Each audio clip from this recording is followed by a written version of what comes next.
एक छोटा सा गांव था, जबलपुर के नजदीक, जहां हवाओं में प्यार और ईमान की खुशबू बिखरी रहती थी। इस गांव में रहता था असलम, एक सादा जीवन जीने वाला किसान, जिसका दिल सोने सा और ईमान पक्का था। जिंदगी में सब कुछ था, एक छोटी सी झोपड़ी, थोड़ी सी जमीन और उसकी प्यारी बकरी नूर, जिसे वह अपनी बेटी की तरह प्यार करता था। मगर एक कमी थी जो उसके दिल को हमेशा छुपती थी। उसके जीवन में कोई संतान नहीं थी। असलम और उसकी बीवी जैनब ने कई साल तक एक बच्चे के लिए दुआ मांगी। हर रोज नमाज के बाद दोनों मस्जिद के एक कोने में बैठकर अल्लाह से फरियाद करते। लेकिन वक्त बीतता गया और उनका घर सूनेपन का शिकार होता गया। जैनब का चेहरा उदास रहने लगा और असलम का दिल भी टूटने लगा था। गांव वाले भी उन्हें ताने मारते, कहते, असलम, तेरा खानदान आगे कैसे बढ़ेगा? तुझे कोई वारिस नहीं। एक रात जब चांद अपनी पूरी शान से चमक रहा था, असलम अपनी बकरी नूर के पास बैठा था। नूर उसकी गोद में सिर रखकर सो रही थी। असलम ने आसमान की ओर देखा और दिल से दुआ मांगी, ऐ अल्लाह, तू सबका मालिक है। अगर मेरी जिंदगी में कोई बच्चा ना आ सका तो कोई ऐसा करिश्मा दिखा कि मेरी जैनब के चेहरे पर मुस्कान आ जाए। उसके आंसू नूर के सिर पर गिरे और शायद उसी वक्त अल्लाह ने उसकी दुआ सुन ली। सुबह जब असलम उठा तो उसने देखा कि नूर कुछ अलग सी दिख रही थी।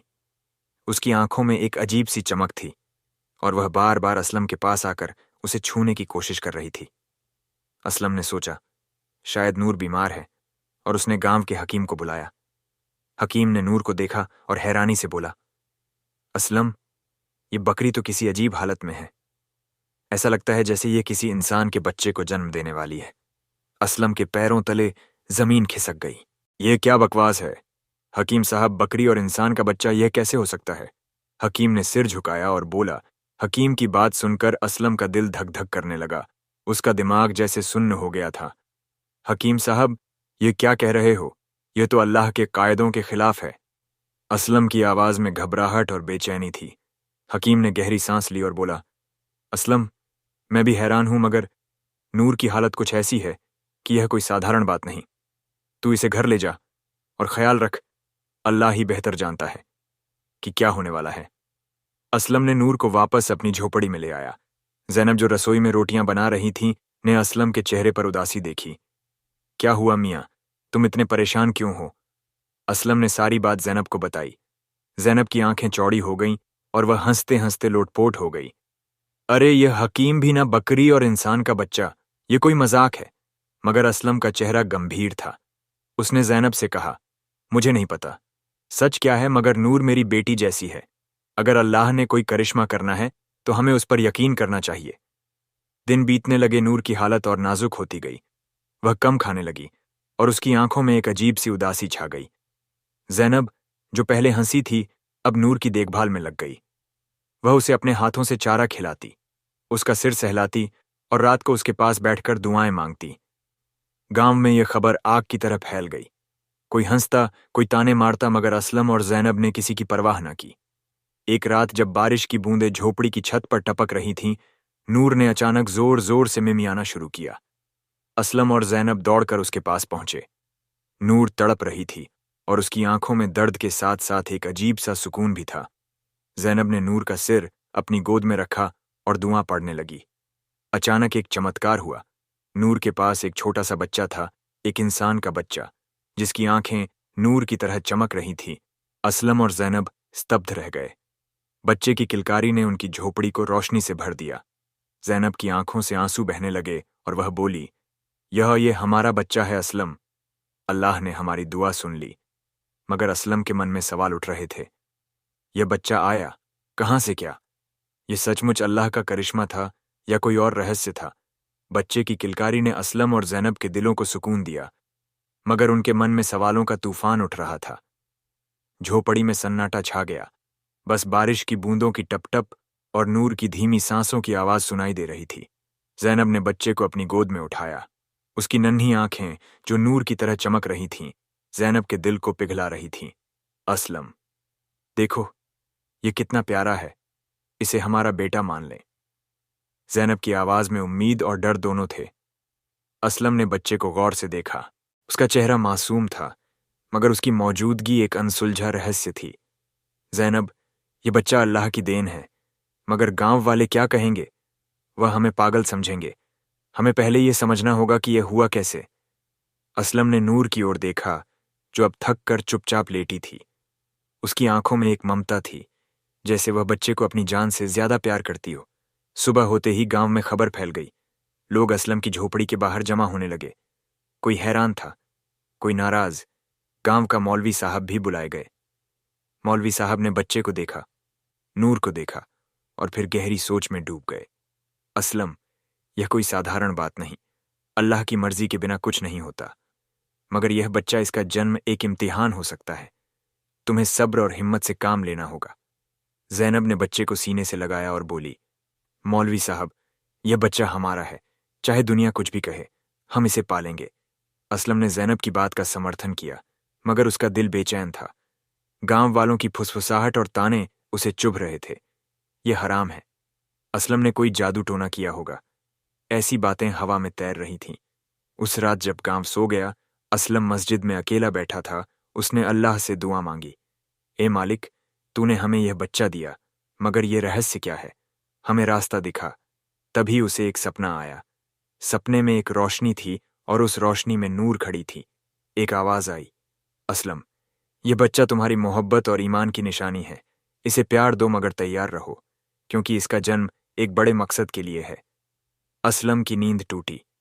उसका दिल अब हल्का था, मगर सवाल अभी भी बाकी थे। बच्चे का नाम क्या रखें? गांव वाले इसे कबूल करेंगे या नहीं? और सबसे बड़ा सवाल, क्या यह बच्चा वाकई इंसान था या इसमें नूर का कोई हिस्सा था? असलम का सपना उसके दिल में एक नई उम्मीद जगा गया। सुबह होते ही वह जैनब के पास गया और बोला, जैनब, यह बच्चा अल्लाह की नेमत है, हमें इसे अपनाना है, चाहे दुनिया कुछ भी कहे। जैनब की आंखों में खुशी के आंसू छलक आए। उसने बच्चे को सीने से लगाया और बोली, हम इसका नाम रहमत रखेंगे। यह अल्लाह की रहमत है। हमारे लिए रहमत का नाम रखने के बाद असलम और जैनब ने उसकी देखभाल में कोई कसर न छोड़ी। नूर भी हमेशा रहमत के आसपास रहती, जैसे उसका कोई गहरा नाता हो, मगर गांव वालों का रवैया बदलने का नाम ना ले रहा था। कुछ लोग इसे चमत्कार मानते थे, तो कुछ इसे शैतानी काम कहकर असलम के परिवार को कोसते। गांव की पंचायत ने असलम को बुलाया और सवालों की बौछार कर दी। असलम, तूने ये बच्चा कहां से लिया? क्या तूने कोई जादू टोना किया है? पंचायत का सरपंच हाजी साहब गुस्से में थे। असलम ने सिर झुकाकर जवाब दिया, हाजी साहब, ये बच्चा अल्लाह की देन है। मैंने कोई गलत काम नहीं किया। मेरी नूर और मेरी जैनब इसकी साक्षी हैं। मगर पंचायत को उसका जवाब पसंद न आया। उन्होंने फैसला सुनाया कि अगर असलम और जैनब को गांव में रहना है, तो उन्हें रहमत को गांव से बाहर करना होगा। जैनब यह सुनकर फूट फूट कर रोने लगी। मेरे बच्चे को कोई नहीं छीन सकता, उसने चिल्लाकर कहा। उसी रात असलम और जैनब ने फैसला किया कि वे गांव छोड़ देंगे। रहमत हमारा बेटा है और हम उसे कभी नहीं छोड़ेंगे, असलम ने दृढ़ता से कहा। उन्होंने अपनी छोटी सी झोपड़ी बेच दी, कुछ जरूरी सामान बांधा और नूर को साथ लेकर जबलपुर शहर की ओर निकल पड़े। रास्ते में नूर बार बार रहमत की ओर देखती, जैसे उसे कोई खतरा महसूस हो रहा हो। शहर पहुंचकर असलम ने एक छोटा सा किराए का मकान लिया। वहां कोई उन्हें नहीं जानता था और वे रहमत के साथ नई जिंदगी शुरू करने की उम्मीद कर रहे थे। मगर एक दिन जब जैनब रहमत को नहला रही थी, उसने उसके पीठ पर एक छोटा सा निशान देखा। वो निशान बिल्कुल नूर की पीठ पर मौजूद एक चिन्ह जैसा था। जैनब का दिल धड़कने लगा। असलम, ये क्या है? क्या रहमत और नूर का कोई गहरा रिश्ता है? उसने डरते हुए पूछा। असलम के पास कोई जवाब नहीं था। उसने सिर्फ इतना कहा, जैनब, अल्लाह जो करता है अच्छा करता है, हमें उस पर भरोसा रखना है। मगर अब उनके मन में एक नया सवाल उठ रहा था। क्या रहमत वाकई एक साधारण बच्चा था या उसमें नूर की रूह का कोई हिस्सा था? जबलपुर शहर की तंग गलियों में असलम और जैनब ने अपनी नई जिंदगी शुरू की। किराए का मकान छोटा था, मगर रहमत की हंसी से वो महल सा लगता। नूर भी उनके साथ थी और हर रात रहमत के पास लेटकर उसे थपकियां देती। मगर जैनब के मन में रहमत की पीठ पर देखा वो निशान बार बार कौंध रहा था। वो नूर से बातें करती, जैसे नूर कोई इंसान हो। नूर, तू मुझे बता, मेरे रहमत का तुझसे क्या रिश्ता है? नूर बस अपनी बड़ी बड़ी आंखों से जैनब को देखती और चुप रहती। असलम ने शहर में एक छोटी सी नौकरी पकड़ ली। वह सुबह जल्दी निकलता और शाम को थक कर लौटता। रहमत अब कुछ बड़ा हो रहा था। उसकी हरकतें, उसकी मुस्कान, सब कुछ इंसानों जैसा था, मगर उसकी आंखों में वही चमक थी जो नूर की आंखों में दिखती थी। ज़ैनब ने असलम से कहा, मियाँ, रहमत को मस्जिद में ले चलो, मौलवी साहब से इसके बारे में पूछते हैं, शायद वह हमें कुछ रास्ता दिखाएं। एक दिन असलम रहमत को गोद में लेकर शहर की पुरानी मस्जिद गया। वहां का मौलवी हाफिज साहब एक बुजुर्ग और नेक इंसान थे। असलम ने सारी कहानी उन्हें सुनाई, नूर से रहमत के जन्म से और उस निशान तक। हाफिज साहब ने रहमत को गौर से देखा, फिर नमाज पढ़ने के बाद लंबी दुआ मांगी। उन्होंने असलम से कहा, बेटा, यह बच्चा कोई साधारण बच्चा नहीं, इसका जन्म एक करिश्मा है, मगर हर करिश्मे के पीछे अल्लाह की मर्जी होती है। इसे प्यार से पालो, मगर सावधान रहो, दुनिया इसे आसानी से कबूल नहीं करेगी। हाफिज साहब की बातों ने असलम को हिम्मत दी, मगर ज़ैनब का डर बढ़ता जा रहा था। एक रात जब वो रहमत को सुला रही थी, उसने देखा कि रहमत की नींद में उसकी उंगलियां नूर की तरह हल्की सी कांप रही थीं। ज़ैनब ने डर कर असलम को जगाया। देखो मियाँ, रहमत की हरकतें ये बिल्कुल नूर जैसी हैं। क्या मेरा बेटा क्या? वो सचमुच ज़ैनब की बात अधूरी रह गई। वो रोने लगी। असलम ने उसे गले लगाया और बोला, ज़ैनब, रहमत हमारा बेटा है, चाहे उसका जन्म कैसे भी हुआ हो। वो हमारी जान है, हमें उसकी हिफाजत करनी है। मगर अब असलम के मन में भी सवाल उठ रहे थे। क्या रहमत की रूह में नूर का कोई हिस्सा था? क्या यह बच्चा इंसान और जानवर का मेल था, या अल्लाह का कोई खास नूर था? उसी रात नूर अचानक बीमार पड़ गई। वो खाना छोड़ चुकी थी और उसकी सांसें धीमी हो रही थीं। ज़ैनब और असलम ने उसे बचाने की हर कोशिश की, मगर नूर की आंखों में एक अजीब सा सुकून था, जैसे वह अपनी जिंदगी का मकसद पूरा कर चुकी हो। क्या नूर का जाना रहमत के रहस्य को और गहरा करने वाला था? नूर की हालत बिगड़ती जा रही थी। उसकी सांसें धीमी हो रही थीं और उसकी आंखों में वो चमक अब धुंधली पड़ रही थी। ज़ैनब रात रात भर नूर के पास बैठी रहती, उसका सिर सहलाती और दुआएं मांगती। नूर, तू हमें छोड़कर मत जा, वो रोते हुए कहती। असलम भी बेचैन था। नूर सिर्फ उनकी बकरी नहीं थी, वह उनके परिवार का हिस्सा थी, रहमत की जन्मदात्री थी। एक सुबह जब सूरज की पहली किरण मकान की खिड़की से आई, नूर ने आखिरी सांस ली। ज़ैनब ने उसे अपनी गोद में लिया और फूट फूट कर रोने लगी। रहमत, जो पास ही पालने में लेटा था, जैसे कुछ महसूस कर रहा हो, जोर जोर से रोने लगा। उसकी किलकारी में एक अजीब सी उदासी थी, जैसे उसे अपनी मां का जाना समझ आ गया हो। असलम ने नूर को अपने आंगन में दफनाया और उसके लिए दुआ मांगी। ऐ अल्लाह, तूने नूर को हमारे लिए भेजा और अब उसे वापस बुला लिया, मगर रहमत को हिफाजत करना। नूर के जाने के बाद असलम और ज़ैनब की जिंदगी में एक खालीपन आ गया, मगर रहमत उनकी जिंदगी की रोशनी बना रहा। वह अब कुछ और बड़ा हो गया था। उसकी हरकतें, उसकी मुस्कान, सब कुछ इंसानों जैसा था, मगर उसकी आंखों में अब भी नूर की चमक दिखती थी।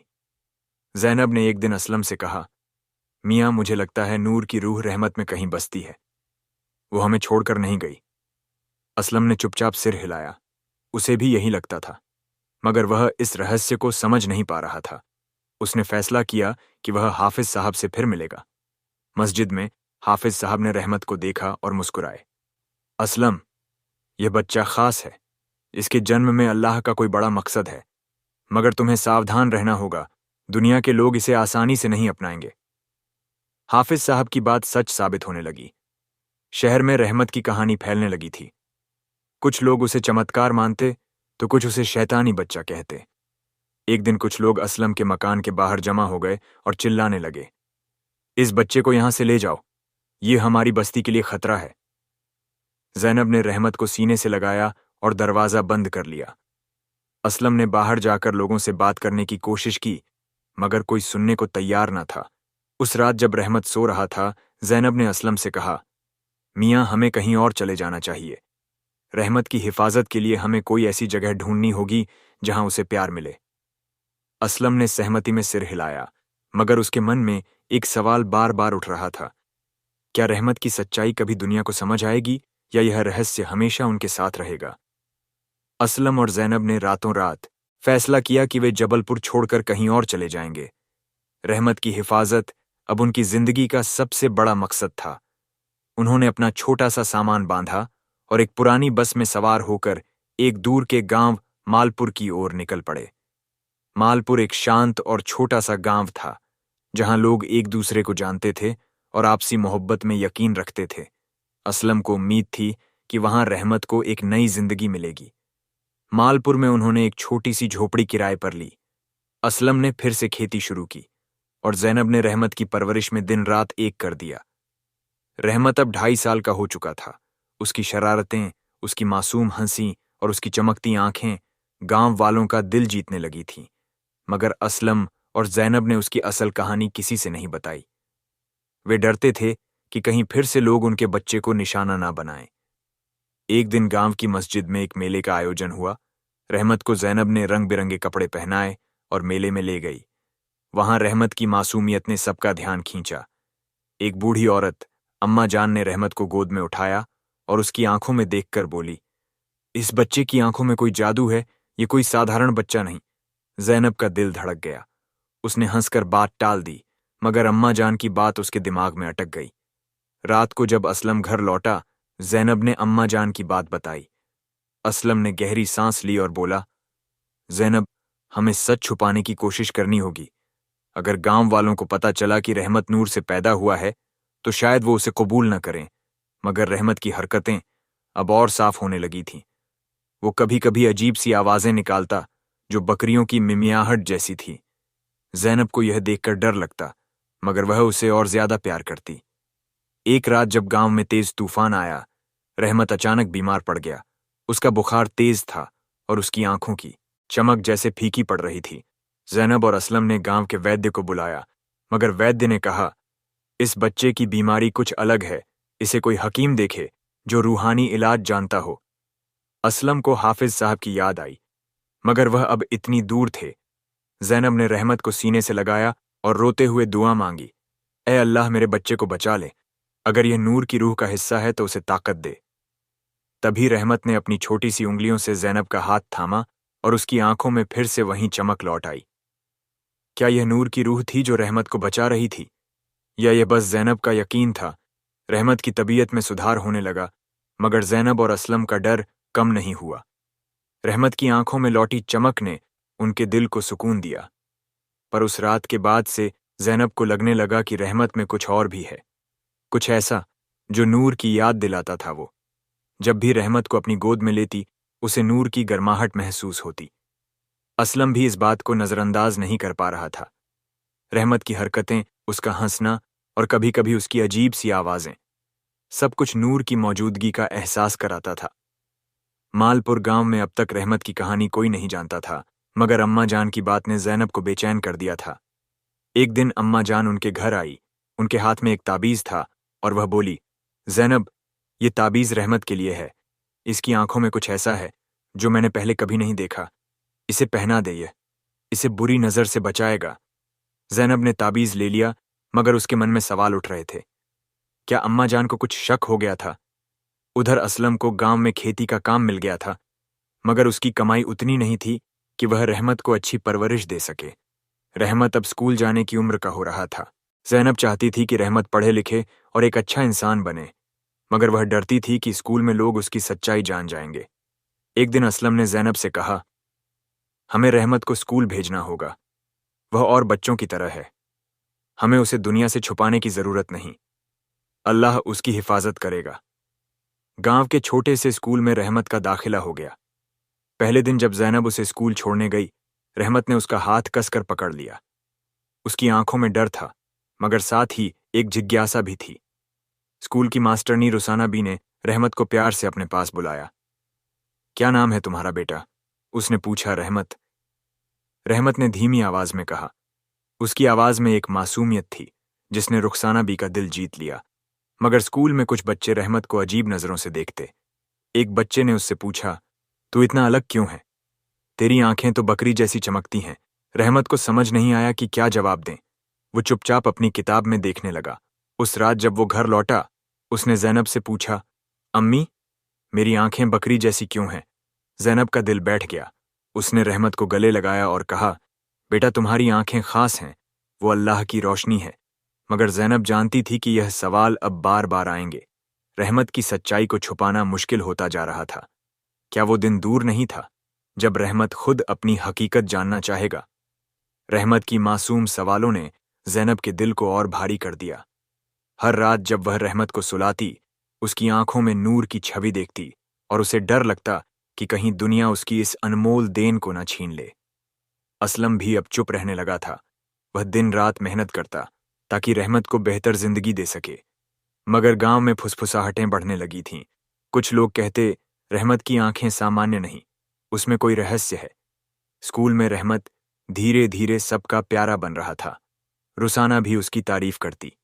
ये बच्चा बहुत समझदार है, इसकी आंखों में एक अलग सी बात है। मगर कुछ बच्चे अब भी उसे चिढ़ाते। एक दिन एक बड़े लड़के ने रहमत को धक्का दिया और हंसते हुए कहा, करी के बच्चे, तू इंसान कैसे बन गया? रहमत की आंखें नम हो गईं।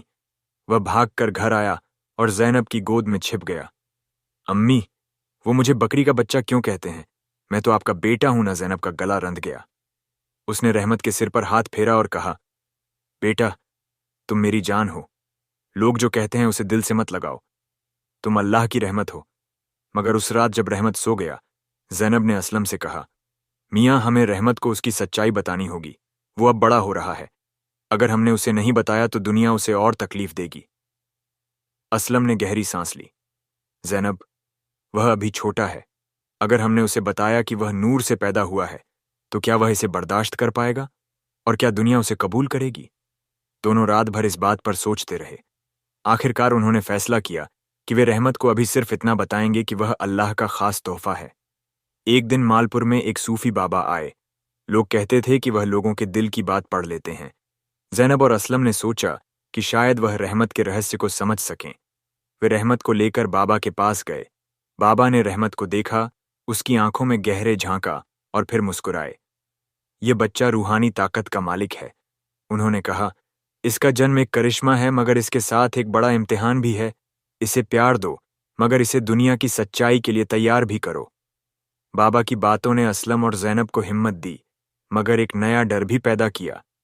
रहमत की सच्चाई अब सिर्फ उनका निजी रहस्य नहीं थी। गांव में अफवाहें तेज होने लगी थीं और कुछ लोग रहमत को देखने उनके घर आने लगे। क्या रहमत की सच्चाई अब छुपाई नहीं छुपेगी?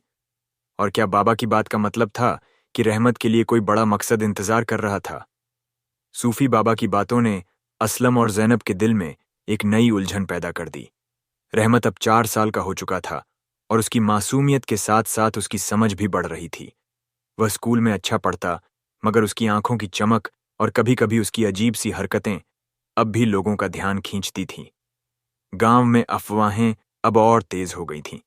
कुछ लोग कहते, रहमत कोई साधारण बच्चा नहीं, उसकी मां तो बकरी थी। ये बातें ज़ैनब और असलम तक पहुंचने लगी थीं और हर ताना उनके दिल को चीरता था। एक दिन स्कूल से लौटते वक्त रहमत ने ज़ैनब से पूछा, अम्मी, क्या मैं सचमुच बकरी से पैदा हुआ हूं? छे ऐसा क्यों कहते हैं? ज़ैनब का दिल धड़क गया। उसने रहमत को गले लगाया और कहा, बेटा, तुम अल्लाह का करिश्मा हो। तुम्हारी पैदाइश खास है, मगर तुम हमारी जान हो। मगर रहमत की आंखों में सवाल अब भी बाकी थे। वो चुप हो गया, पर उसकी चुप्पी ज़ैनब को बेचैन कर रही थी।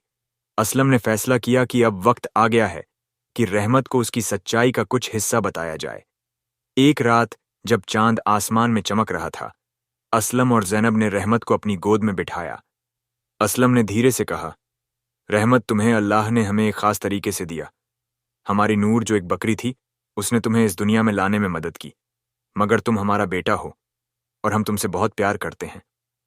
रहमत ने अपनी बड़ी बड़ी आंखों से उन्हें देखा और पूछा, तो क्या मैं बकरी हूं? अब्बू ज़ैनब की आंखें भर आईं। उसने रहमत का चेहरा चूमा और कहा, नहीं बेटा, तुम इंसान हो, मगर तुम में नूर की मोहब्बत और अल्लाह की रोशनी है। रहमत ने कुछ देर सोचा, फिर मुस्कुराकर ज़ैनब की गोद में सो गया। मगर असलम और ज़ैनब जानते थे कि यह सवाल फिर उठेंगे। उधर गांव में एक नई मुसीबत खड़ी हो गई। कुछ लोग जो रहमत को शैतानी बच्चा मानते थे, ने पंचायत में शिकायत की। वे चाहते थे कि असलम का परिवार गांव छोड़ दें। पंचायत के सरपंच ने असलम को बुलाया और कहा, असलम, तुम्हारा बच्चा गांव में अशांति फैला रहा है। लोग डर रहे हैं, तुम्हें इसका जवाब देना होगा। असलम ने गुस्से और दुख के साथ कहा, मेरा रहमत किसी का नुकसान नहीं करता। वो मासूम है। अगर गांव उसे कबूल नहीं कर सकता तो हम चले जाएंगे।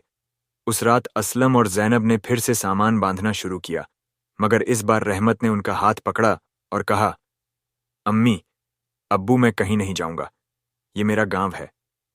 उसकी छोटी सी आवाज में इतनी हिम्मत थी कि असलम और जैनब रुक गए। क्या रहमत की मासूम हिम्मत गांव वालों का दिल पिघला पाएगी, या यह परिवार फिर से बेघर होने की कगार पर था? रहमत की छोटी सी आवाज में छुपी हिम्मत ने असलम और जैनब के दिल को छू लिया। उस रात उन्होंने फैसला किया कि वे अब और नहीं भागेंगे। रहमत उनका बेटा था और उसकी मासूमियत के लिए वे पूरी दुनिया से लड़ने को तैयार थे। अगली सुबह असलम पंचायत के सामने खड़ा हुआ। उसने गांव वालों से कहा, मेरे रहमत ने किसी का बुरा नहीं किया, वह अल्लाह का करिश्मा है। अगर आप उसे नहीं अपनाना चाहते तो हमें बताएं, मगर हम उसे कभी नहीं छोड़ेंगे। असलम की बातों में इतनी सच्चाई थी कि सरपंच और कुछ बुजुर्ग चुप हो गए, मगर कुछ लोग अब भी नाराज थे। तभी अम्मा जान, जो गांव की सबसे सम्मानित बुजुर्ग थी, उठकर बोली, रहमत एक बच्चा है और उसकी आंखों में मैंने सिर्फ प्यार और सच्चाई देखी है। अगर अल्लाह ने उसे इस तरह इस दुनिया में भेजा तो यह हमारा इम्तिहान है कि हम उसे कबूल करें। अम्मा जान की बात ने कई लोगों के दिल पिघला दिए। रुखसाना भी रहमत की मास्टरनी भी आगे आई। रहमत मेरे सबसे अच्छे शागिर्दों में से एक है। उसकी हंसी और समझदारी इस गांव की शान है। उसे निकालकर हम अपने बच्चों को क्या सिखाएंगे? धीरे धीरे गांव वालों का गुस्सा कम होने लगा। कुछ लोग अभी भी शक में थे, मगर रहमत की मासूमियत और असलम जैनब की मोहब्बत ने ज्यादातर लोगों का दिल जीत लिया। पंचायत ने फैसला किया कि रहमत और उसका परिवार गांव में रह सकता है। असलम और जैनब की आंखों में आंसू थे, मगर इस बार वह खुशी के आंसू थे। उस रात जब रहमत सो रहा था, जैनब ने उसकी पीठ पर वही निशान देखा जो नूर के जैसा था। उसने असलम से कहा, मियां नूर अब भी हमारे साथ हैं, वो रहमत में बसती है। असलम ने मुस्कुराकर सिर हिलाया। हाँ जैनब, नूर ने हमें रहमत दिया और रहमत ने हमें जिंदगी दी। वक्त बीतता गया, रहमत बड़ा हुआ। उसने स्कूल में खूब नाम कमाया और गांव वालों का प्यार जीता। उसकी आंखों की चमक और उसकी मासूम हंसी हर किसी को अल्लाह की रहमत की याद दिला दी। लोग अब उसे रहमत ए मालपुर कहने लगे।